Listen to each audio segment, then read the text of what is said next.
We're in the Trail Appliances kitchen, which is celebrating its 50th anniversary.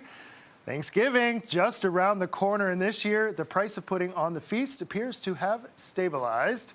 But food economists say now is not the time for complacency when trying to keep costs down. Joining us now are home economists Jodie Kachkar and Justin Gabinet. Good morning to you both. Good morning. So let's start off with the main meat that you brought in. So we're doing this whole meal pretty much on a budget, and the protein is a pretty good price as well.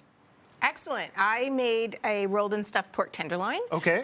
And that pork is the cheapest protein right now. And so I paid less than $10 for this pork tenderloin. Wow. Oh, yeah. I was actually really pleased with the price. It was just over $7. And so it doesn't look like much when you buy it, but when you butterfly it and you roll it with a filling, it will definitely feed 4 to 6 people. Yeah, so you've given it a little bit more size, a little more sustenance, I guess, and that's going to go a long ways. Absolutely. So, Justin, why don't we go to you now? Absolutely. You have been busy. Yes. We've got cabbage, stuffing, vegetables, bread, and pierogies. Oh, yeah. And why don't we start off with the cabbage? Cabbage is really a good price right now. Absolutely. And it's kind of made a culinary comeback. It has. So cabbage, especially when you roast it, it gets this really succulent flavor. And a head of cabbage is like $2. And so there's many ways to cook it. But yeah, you just like cut it up, you season it, and then you essentially, you can either pan fry it or you can oven fry it or pan fry it that way. And both work really well. And then we have a lovely tahini sauce on top just to give it a little bit more oomph. But yeah, really cost-effective method for adding an extra crunch to your table. Okay. And what are some of the other things that you've done that have cut costs as well? For me, again, home economist here, so like a lot of the stuff we have in our pantries, but I mean, making your own bread, huge save cost there, but also buying things in season is a huge cost saving. So a lot of the root and tuber veg are really in season right now, so that will hugely drop the cost for your grocery budget. And it's also kind of that time of year you think Thanksgiving, harvest coming together, and those vegetables fit in there perfectly. Absolutely, and that's really a way to save costs and meal costs all the time, is to buy things that are in season. And if you, like shout out to the Dairy Farmers of Canada, they have a calendar, and their calendar will always indicate what fruits and vegetables are in season, or, you know, do a quick Google search.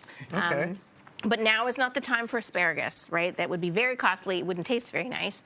And it would definitely increase your budget by probably $10 to $12. Okay, and with families learning how to pivot to keep costs down, what are maybe your 2 favorite cost hacks for both of you? I think my go-to one is buy frozen. So you don't necessarily need to buy fresh everything, whether it be a turkey if you're going in that direction. Turkeys will still cost a little bit more than pork will, but if you buy frozen, it will always cost a little bit less. Same thing with frozen veg. You don't need to buy fresh necessarily. Actually, as soon as they are harvested, they actually start to lose vitamins and minerals. So if you get them flash frozen, they are beautifully defrosted and cooked, so they won't get mushy like we often think they will.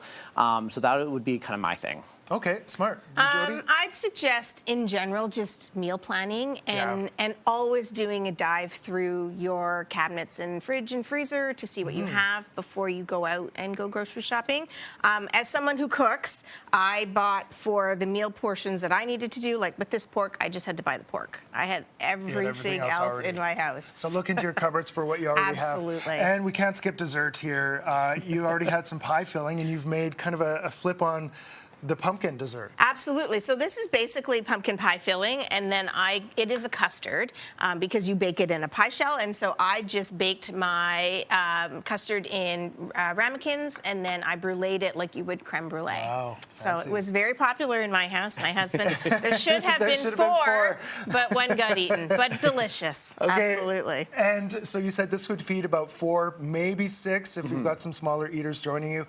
How much would this have cost? I think if you don't have a lot of stuff in your pantry, probably around $100. If you have stuff in your pantry and you're ready to go, probably around $75. And this is a pretty, I think, well thought out feast. Awesome. I want to thank you both so much for coming in and making this place smell great. And we might have a nibble or 2. Sounds good. Thanks for having us. Thank you. For the recipes, all that you see here today, you can go to our website, ctvnewsedmonton.ca.